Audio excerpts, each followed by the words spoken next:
I want to tell you about the most generous thing I ever did, and why it was also the biggest mistake of my life.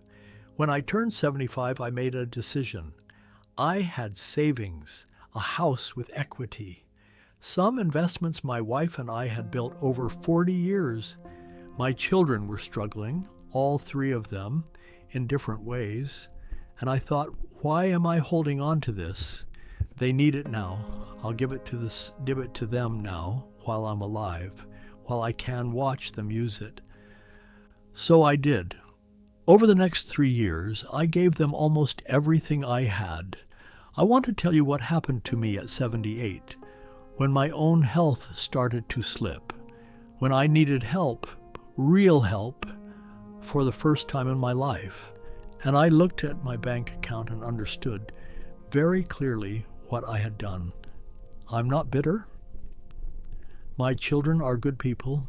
They didn't take advantage of me, but I made choices that left me exposed, and there are things I desperately wish, someone had told me before I made them.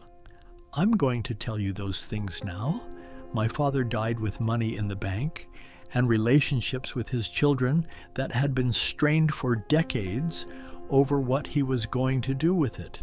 I watched him spend the last years of his life fielding careful questions from careful people, watched the conversations shift in texture whenever money came up, watched my siblings calculate quietly in ways they probably weren't even fully aware of. I swore I would not do that to my children. When I was 75 and in good health, and my wife had been gone 2 years, I sat down and I thought, what am I waiting for? I don't need all of this. My children are in their 40s and 50s, raising families, carrying mortgages, working jobs that don't pay them what they're worth. The money would do more good now than it will do later. My oldest, James, had a business that was struggling. I gave him enough to stabilize it and breathe.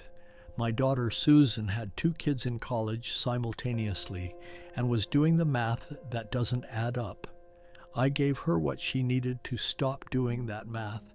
My youngest, Paul, had always wanted to buy a house in the town where he'd built his life. I gave him the down payment. I watched all 3 of them receive it. I watched the relief on their faces. I watched the weight come off their shoulders. I thought, this is what it's for. This is exactly what money is for. I was right about that part. I was wrong about almost everything else. I did not account for my own body. At 78, my hip gave out. Not catastrophically. I didn't fall, didn't break anything, but the pain became something I couldn't manage alone, and I needed surgery. And surgery at 78 is not what surgery is at 55. The recovery was long. I needed help at home for 3 months. Real help. Someone there every day, helping me get up, helping me cook, making sure I didn't fall in the bathroom. Professional care costs money, serious money, money I had given away. I called James first. He had the business back on its feet by then, doing well. He came when he could, weekends mostly, when he could get away. He was genuinely trying, but he had a business to run and a family of his own, and I was 3 hours away. Susan sent money, not the money I had given her, different money, her own money from her salary. I accepted it because I had no other option, and accepting it was one of the hardest things I have ever done in my life. Paul drove up twice a month. He was the most consistent. But twice a month is not every day. I hired a home aide for the months I needed her most. I paid for it from what remained of my savings, which was not nothing, but was significantly less than it should have been. And I sat in my house watching that remaining amount shrink, and I understood something I had not understood before. Financial independence is not a luxury for old age. It is the foundation of every other kind of independence. When you give it away, you give away more than money. I want to be honest about something more difficult than the money. When I gave my children those gifts, I genuinely believed that that it would bring us closer, that they would feel my love in a concrete way, that the act of giving would say something that I had not always been good at saying out loud. What I did not anticipate was what it would do to the dynamic between us. Once you have given your children significant money, you cannot ungive it. The gift changes the relationship whether you want it to or not. It creates a history between you that is financial as well as personal. And when you later need something from them, not money, just presence, just help, that history is in the room. I felt it when I called James during the recovery, a hesitation I hadn't heard before. Not selfishness, I want to be fair, just the particular discomfort of a transaction that no longer felt balanced. I felt it with Susan. She sent money to help me, and I was grateful, but I was also her father, and fathers are not supposed to need their daughters to fund their recoveries. That particular humiliation is quiet, and it is persistent. My friend Raymond, who is 83 and wiser than me, said something I have thought about every day since. He said, "When you give your children everything while you're alive, you remove yourself from the position of patriarch and put yourself in the position of supplicant. You spend your capital, literally and figuratively, and then you have none left when you need it." I didn't want to believe him, but I know he was right. The money I gave was a gift. The position it put me in was not. I'm 80 now. My hip is better. I'm managing. I still live in my own house, and I intend to keep it that way.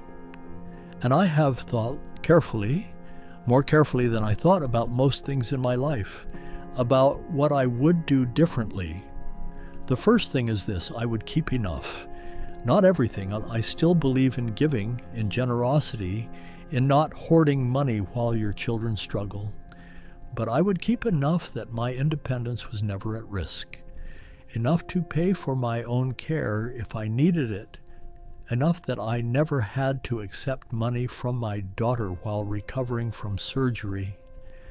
A financial advisor I spoke to after my recovery told me something simple that nobody had ever said to me directly. Your retirement assets are not an inheritance waiting to be distributed. They are your life support system. Protect them like one. The second thing, I would give experiences, not capital, trips we took together, dinners that cost real money, time that I paid for, things that left memories instead of balances. The third thing, and this is the hardest one to say, I would have been more honest about what the giving was really for. Some of it was love, I believe that, but some of it was also my own need to be needed, my own desire to be the man who could fix things, my own way of saying I love you without having to say it. If I had been more honest about that, I might have found other ways to say it, ways that didn't cost me my security. I'm telling you this because you might be standing where I was standing at 75, healthy, generous, certain that the money is better used now than later. You might be right about the money, but make sure you keep enough to stay the author of your own story, because the moment you can't pay for your own care, the moment you have to ask your children for help you gave away, something shifts, something that is very hard to shift back. I'm 80. I have 3 children who love me. I have a house that is still mine, and I have a clearer understanding than I've ever had of the difference between generosity and wisdom. Generosity gives what it has. Wisdom keeps what it needs. If you have something to give, Give it, but give it in a way that doesn't leave you exposed. Give it in a way that doesn't make you dependent on the people you're trying to help. Because the greatest gift you can give your children is not your money. It's the example of a parent who managed his own life, maintained his own dignity, and never needed to be rescued by the people he raised. That is what I wish I had given them. I'll see you in the next one.